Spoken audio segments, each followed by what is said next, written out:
So we thought this would be a good time to talk a little bit about club football, and let's start off with the Premier League. And how has the season been going so far? Take a look at this. The 32nd season of Premier League football is nearing its climax, and after 7 months of action, we still have a lot to play for. Liverpool began life without Jurgen Klopp, and Pep Guardiola looked to win a record 5th consecutive title. But to everyone's surprise, Klopp took the league by storm and looked likely to win the title in his maiden season, losing only one of his opening 29 games. Just up the road in Manchester, things aren't quite going to plan. Manchester City are all but out of the title race and now sit 22 points behind league leaders Liverpool. On the red side of Manchester, Erik ten Hag's time at Manchester United was up after only 2 months. The Dutchman was relieved of his duties with United in 14th. The well-sought-after Ruben Amorim was appointed as his replacement. Towards the bottom of the table, Southampton found themselves in serious trouble. After sacking Russell Martin, they appointed Ivan Juric in an attempt to save their season. Ipswich and Leicester complete the bottom three. March's international break has been and gone, and the battle for Champions League spots are as competitive as ever, with as many as 7 teams fighting for a spot in Europe's top competition. And so, what surprises are left in store for the remainder of the campaign? Yes, the Premier League is coming to a close slowly, but a lot to fight for here, Alex. One thing I will say, and I think I actually don't know if I ended up asking you guys, so you'll have to remind me, but Liverpool have pretty much solidified their win beginning of March. Mm-hmm. Now, we always talk about how competitive the Premier League is, and it is. And when we look at, who's going to make that place for European contention, it's all over the place. But when you look at the Serie A, when you look at La Liga, these leagues are still all over the place in terms of who's going to win. Yes, you can say, okay, because Atleti lost to Real Madrid, then, they're not going to... They're still in it. I'm sorry, they are absolutely still in it. You have Inter and Napoli going crazy over in Serie A. But for me, what do you guys think about the fact that we pretty much know who's winning the Premier League at the beginning of March, meaning that March, April, and May for Premier League, we kind of already know what's happening in terms of who's winning? Basically, I think now we're just looking for people that are going to... stay for Champions League football next year, in my opinion. 2025 stroke. Of course. 2026. I think now, like you said, we pretty much understand it's Liverpool, right? And then European football. Yeah. Like, Euros and the rest. So, God, did I just say Euros? The Europa and go conference, whatever. Are you okay? I am okay. Right? No, but I'm saying that right now, I don't think... there's any point hoping or wishing that, who wins the Premier League, like it used to before, where there are like 3 teams, maybe in even in recent years, City and Liverpool going to the final match, exactly. Match day 38, and you're like, it all comes down to this. But, Angel, is there a bit of, sparkle taken away from the Premier League in that sense, knowing that, at the beginning of March, unless something severe happens, obviously, it's not mathematically clinched yet, but is it a bit sad that we already know who won? Does it take away from the excitement? Yeah, it does. But, we've seen it in previous seasons also with Manchester City where they dominated and then ran it. So I think we've gotten used to it. But it would have been nice. I remember like the 2011-2012 season when we had to wait till the last day where the Balotelli, why always me, Yeah. I like those kind of things. That's what we live for. That's leaving it to the last minute. Yes, Aguero and Mario Balotelli. And Tevez as well. That is what I want to, that's what I want to experience. I want to see them trying to write the name of the team on the call, and then having to change it. Let's clean it. Somebody else's. I feel like right now they've written it already. They've written Liverpool. Just waiting. Yeah, exactly. Just so they are saving more time for, Yeah, but we take solace in the fact that there's the second, third, and fourth position. Maybe fight for Europe places in Europe. So that's still up for grabs. So at least we can take solace in that fact. And maybe some bit of relegation battle, but even that is not even that one we know. We already know. But these are the things that make football really exciting. Yes. It's a shame that we did not get to see it. And it shows like how much things have gone down the drain for a lot of teams. Like by a lot of teams, I mean the big teams, the so-called big teams that we expect to be fighting for this and giving Liverpool a run for their money. Arsenal tried their best, but where is Chelsea? Where is Manchester United. You know, these are teams. These are supposedly big teams that should be fighting and, you know, giving Liverpool that push. And it's quite disappointing that we didn't see Man City do that this season, because they're always the team that is up there. But hopefully they're undergoing a transition and next season will be better. But Manchester United are kind of giving Liverpool a push, though. Obviously from the bottom. Well, I mean, where do you push from? No. Are they giving them a push? No, where do you push from? But they're pushing Crystal Palace, who are pushing Brentford. But there is Crystal Palace match in hand. So Yeah. Sorry, it could be worse. They're reaching for Crystal Palace. They're trying. They're just You guys trying. always come here with some violence, man. I don't understand. Yeah, you've got 2 Manchester United fans here, you know. You guys need to chill. Calm down, man. Okay. Well, like Angel said, Alex, so bottom of the table looks like it's pretty sorted, because we have Southampton with all of 9 points. We have Leicester and Ipswich with 17. And then in 17th is Wolves with 26. So Wolves 9 points clear of that drop zone. Obviously, things could change, but there's a decent gap there. And then up top, Liverpool with 70 points. And then Arsenal 12 points behind in second. I feel like we know what's happening at the top and the bottom, but it's that middle kind of gap, that chunk in the middle of, like Clinton said, European contention. So Arsenal, Forest, Chelsea, City, Newcastle, Brighton, we have, I mean, between those teams, they're all separated by 11 points. This could all change week in and week out until we get to that match day 38. What could happen here? What do you expect the top 4 to look like come the final day of the Premier League? It's a tough one. I think it all depends on what happens in the quarterfinals of the Champions League. If Arsenal get knocked out, which I expect them to get knocked out, I think they'll finish second. Okay. If Arsenal go through, I could see them potentially dropping to third, because obviously they're realising now that, yes, they have a glimpse of hope for the title. They could still win it. I don't think they will, but barring any Liverpool slip-ups, Liverpool look like they're going to win the title. So if Arsenal do get past Real Madrid, I think they'll put most of their eggs in the Champions League basket, because winning the Champions League is more of a realistic option in that sense.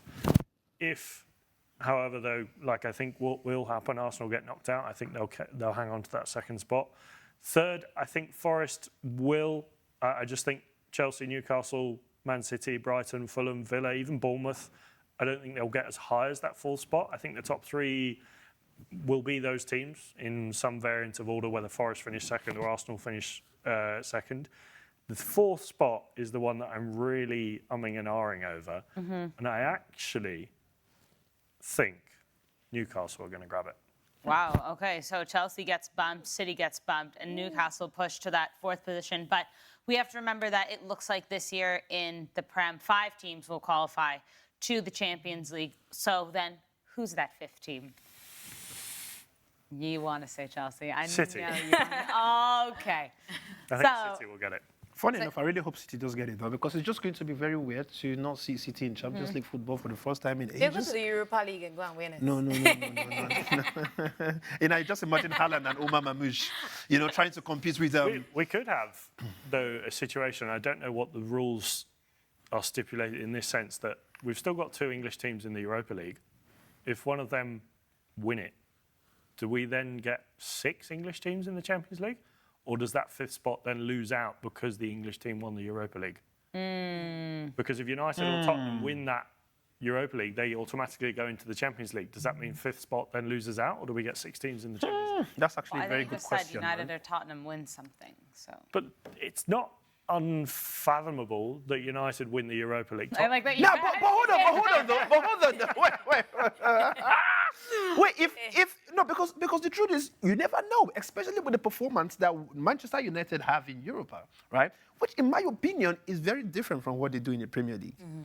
If Manchester United actually does win the Europa League, it's going to be actually so weird. We will have 6 teams in the competition. Yeah. So wait. So you're trying to tell me that Manchester United got some level of hope to play Champions League football? Yeah. Yeah. If they win the they could be in the Champions League next season. That's a tall order. Like you guys said, right? You love permutations. Yes. Here it comes in the league. Guys, I have to ask you, where do you think Manchester United will finish in the Premier League this season? They're obviously in 13th right now with 37 points. Angel, where do you see? Well, I can't really say what exact position, but I do know that they'll finish at the bottom, like the half The second half, the bottom half of the bottom table. half of the table. I don't think yeah. they get above Bournemouth. That is. I think Bournemouth. I think So Bournemouth sit 10th with 44 Yeah, points. I don't think United get higher than Bournemouth. So United is sitting on 13th right now with 37 points. And I'm looking at the relegation zone. Do you just how many drops? 1, 2, 3, 4, 5 spots again, the relegation zone. And the points separating them and Wolves is just very slim. Yeah. It's 9. 9 points between them and Wolves sitting in 17th position. So if things don't go really bad for them, then I would just say they will remain around the 13th or 14th, but they're not going any higher than that. I don't think they're ever going to make it to the 10th position on the table. Never. You know, like I'm Arsenal, just. it depends on how they do in the Europa League.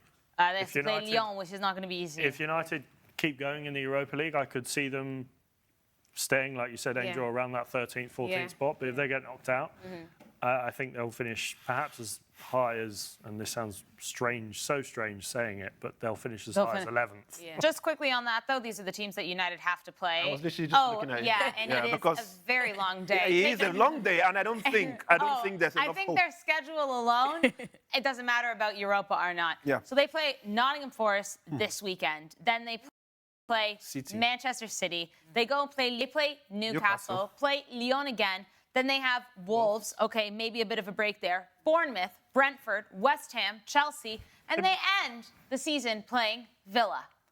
Sorry, I heard one match that I for sure think United can win, and that's against Wolves. The rest But are West Ham, though. toss-up. They can't That's beat a Nottingham toss-up. I Graham don't Potter's care. been doing well. I don't care. That's not for me. It's not a given. I think West Ham is the one. You know, West Ham. I'm even more scared of Wolves than even West Ham. I understand that. Yes, Well, no, they are not. you forget that West Ham has a lot to lose. They're just, they're on 34 points. But the interesting thing is that there's a Wolves behind them as well, So they'll be trying to finish as high on the table as much as they can. They don't want to finish like just one step above the relegation zone. They want to push high. So usually teams that bottom are forget about the fact that the relegation spots have already been decided. But you want to end the season on the high. You want to make a statement. So if there's a team that would really make things difficult for Manchester United, also it's that West Ham team. No, that's what I'm saying. Literally, West Ham I and mean, Wolves. It's West Ham and almost Wolves. it's almost like what West. Sorry, just to come back on Nigeria for like 30 seconds, right? When you look at that Zimbabwe, everybody knows that these are teams that will never they are not going to they will never. The maximum World Cup Zimbabwe will go is a London Notting Hill Carnival, right? Now, fact is, in my opinion, what all these kind of teams they are doing currently is they're just trying to pull people down. Like literally, exactly. I'm not going anywhere, and you're not going. You are not. Literally, we're going to enjoy this place together, right? But when it comes to this Premier League, West Ham, of course, we know that they've been pretty much very not the best teams this season. But I still know they are powerful enough to give Manchester United, who have been extremely poor. And they've improved a lot under They Graham have Potter. improved recently, I exactly. think we've seen. I think it was a big job for Graham Potter to take after almost 2 years. I think just about 2 years since he got sacked by Chelsea to come back into the Premier League, and he said it was the right time for him to come back. And I think he's improved West Ham. Yes, they've still got lots of things to work on, and we see them sometimes making the mistakes that we would see West Ham make. But I think under Graham Potter, I wouldn't count them out against United. So Manchester United have 9 matches left. Yeah. And we've basically ruled out 7 of them are going to be very difficult. Manchester United will beat Man City, by the way. Okay, so they might, but it's never going to be, that's a derby. It's never going to be an easy game. Yeah. You got a game against Nottingham Forest, that's never going to be easy. Newcastle, I don't care. So we have 7 games that we know are going to be difficult. Yeah. So we're saying out of the 9 matches, there are 7 that, Godspeed to them. Then there's 2 matches where they might have a chance, but you've both have made good points for Wolves and West Ham. And when it comes to the end of the season, teams do tend to give that extra push. Everyone's trying to, like you said, finish higher in the table. So right now, you're telling me these 9 matches Manchester United have. They don't have We're the whole not final one. confident about any of them. Like, that's incredible. Literally, I think if we had added even more teams on that, let's be sincere with ourselves, though. If we had what? No, let's say, let's go head to head. Manchester United against most of the Premier League teams. Let's assume that all the Premier League teams, Manchester United have to play them. I reckon before the you'll beat season ends. Southampton. No, okay, yeah, Southampton. They played them already before now. No, I know. And what was the score again? I can't remember. Was he? I can't remember. I know they played. But what I'm saying is, I don't see. 3-1 United. Yeah, but I don't see any team that, I will look at in the Premier League right now and I'll be like, yeah, Manchester United can easily walk over them. Yeah. Now, do you know what the crazy thing is? The funniest part of this whole story is the fact that it's even the ones that we would believe that they would just kill Manchester United. Yeah. Those are the ones. For example, I'm Yeah. telling you now that, yes, I know it's a derby, but Manchester United will play Manchester City, and you did be surprised that we are getting a win. Yeah, and then go and lose to Wolves. Exactly. The That's United That's way. the game. That's the game. United. All right, Lucrezia, what's going on with social media? Do the people think United are going to finish at the top of the table, maybe? Not that, but I have an interesting comment that was agreeing with Clinton, actually, saying that Man United will finally. be Man City. The Sorry, only say that way you will see, they say that Man United will beat Man City in the derby. Saying that the only way you will see the real United is when they face Liverpool and Manchester City. Saying basically they show against bigger teams. And then I have an interesting comment from, I suppose, a Arsenal fan, saying that Liverpool hasn't won the league yet. There's still 27 points to fight for. You guys might be in for a surprise very soon. With Bukayo Saka returning, Arsenal might surprise you all. I don't know if you guys think something like that could happen. I would pay someone to see such a comeback in such a short amount of time. That would be I don't amazing, care if it's honestly. Liverpool. That's not even about the teams. To see the team in second place, Arsenal, Lucrezia, if they are able to turn this around and win, more power to them. I think the reason why we don't see it is because we've seen Arsenal this season is inconsistent. Yes, Bukayo Saka is coming, but yes, he's one man, and there are problems with this team that they've been struggling with, Mikel Arteta's formation and lack of players because of injuries and the striker situation that's forever ongoing. Excuse me, but I think if Arsenal were to do this, it could be one of the best comebacks in football history. I just think that's why, because it's so far-fetched that it would be 12 points difference. That they have to, get it's not just to about them. It's about Liverpool now losing everything, and Liverpool aren't in anything anymore. So how would you lose? That was the comment I was literally going to make. In my opinion, judging from what's happened to Liverpool recently, right? We just never know. Let's wait for the league to start again. Let's wait for Premier League to come back, and you just don't know. How many games do we have left? I mean, they have about 9. Yeah, So quite, how quite many a couple. points So they do just Liverpool get out live of up. that? So that's why 27 points. Because if they get points. 9 wins from 9 matches, then they get 27 points on top of that. But I think that's the thing. It's not about Arsenal could win the next 9 matches, but Liverpool have to, Liverpool's lose running They half. just need to lose like 2 of them, draw like 4 or 5. Because something. to lose the trophy, they have to lose like 3 games. Yeah. Of First their last or their remaining games in the league, Liverpool have got Everton at home, Fulham away, West Ham at home, Leicester away, Tottenham, Chelsea, Arsenal, Brighton, and Palace. Liverpool? Yeah. Easier than Manchester. I think it's For me, I think it's quite a mix on that one. I think But so there are some too. really tough games in there. Yeah, but Alex, they're also not competing in anything else. But- At this point, because if they win 4 more matches, they've clinched the title. Yeah. 4 or 5, so whatever the math is there. So they don't even need to win all of them. They just got to win the first couple and say, That's it. set up shop. Yep. We don't even need to finish these games. I don't see it happening. I mean, I hope it does happen. I don't want peace. I want problems.